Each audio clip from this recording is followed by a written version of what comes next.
ఈరోజు మనము అత్యంత ప్రాముఖ్యమైన ప్రవచనంను ధ్యానించబోతున్నాం. మీకా 5:2లో చెప్పబడిన బెత్లెహేములో జన్మించిన మెస్సయ్య. మీకా 5:2 చదువుకుందాం.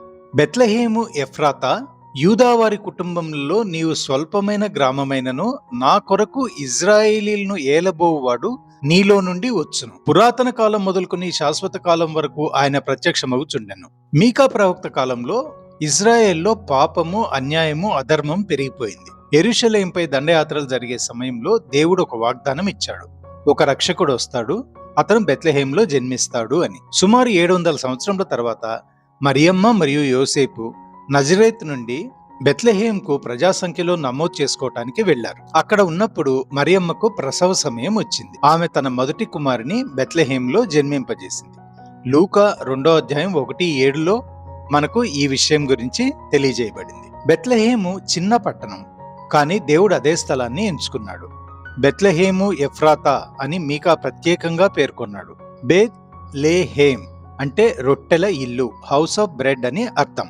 మన ఆత్మలకు జీవం నివ్వడానికి రొట్టెల ఇల్లులో యేసు ప్రభువు జన్మించాడు.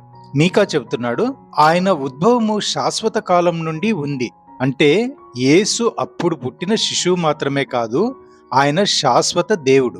యోహాను 1:1లో ఈ విధంగా తెలియజేయబడింది. ఆదిలో వాక్యముండెను, వాక్యము దేవుని యొద్ద ఉండెను, వాక్యము దేవుడై ఉండెను. దేవుడు తన రాజును యెరూషలేం లాంటి గొప్ప పట్టణంలో కాదు, ఒక చిన్న పల్లెలో జన్మింపజేశాడు. దీనివల్ల మనం ఏమి అర్థం చేసుకోవాలి అంటే, దేవుడు తన మహిమను బహిర్గతం చేయడానికి చిన్నదానిని, తక్కువ దాన్ని ఎంచుకుంటాడు అని. ఈ ప్రవచన నెరవేర్పు నుంచి మనం తెలుసుకోవాల్సిన విషయంలు ఏంటంటే, దేవుని వాగ్దానములు ఎప్పటికీ విఫలం కావు.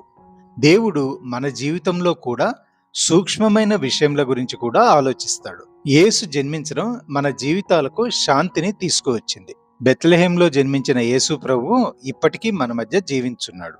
ఆమెన్.